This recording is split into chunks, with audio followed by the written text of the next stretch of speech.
এই মুহূর্তে আপনারা দেখতে পাচ্ছেন গর্জি জাতীয় সড়কে সাবরুম আগরতলার যে জাতীয় সড়ক গর্জিতে সেখানে বড় ধরনের একটি গাছ কিন্তু পরে গিয়ে গোটা রাস্তাটি বন্ধ হয়ে পড়েছে এবং রাস্তার বাম দিকে কিন্তু কিছুটা অংশ নিয়ে গাড়ি চলাচল করছে। এই মুহূর্তে আমরা দেখতে পেয়েছি NSDCL থেকে একজন আধিকারিক এসেছেন এবং কথা বলছেন এবং কিভাবে সেটাকে পরিষ্কার করা হয়, রোডকে কিভাবে ক্লিয়ার করা হয়। সম্পূর্ণভাবে বৈদ্যুতিক তার থেকে শুরু করে একটি বড় গাছ কিন্তু ইতিমধ্যে কিন্তু পড়ে গিয়েছে গর্জির জাতীয় সড়কে। ইতিমধ্যে রাস্তার বিশাল একটি অংশ কিন্তু বন্ধ হয়ে পড়েছে এবং কিছু একটা ছোট্ট একটি জায়গা দিয়ে সেখানে কিন্তু গাড়ি চলাচল করছে। এই ধরনের খবর আপনাদেরকে সরাসরি TV100 বাংলায় কিন্তু দেখানো হচ্ছে সর্বপ্রথম এই ধরনের একটি দৃশ্য। এবং ইতিমধ্যেই কিন্তু আমাদের কাছে আরও একটি খবর রয়েছে, মহারানী এলাকায় কিন্তু এই ধরনের একটি ঘটনা ঘটেছে।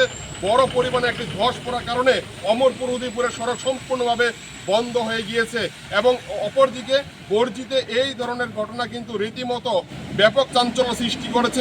কতক্ষণে রাস্তাটি পরিষ্কার হয় সেই দিকে কিন্তু গোটা এলাকার মানুষ কিন্তু সেখানে তাকিয়ে রয়েছে। উদয়পুর থেকে বিপ্লব দে, TV100 বাংলা।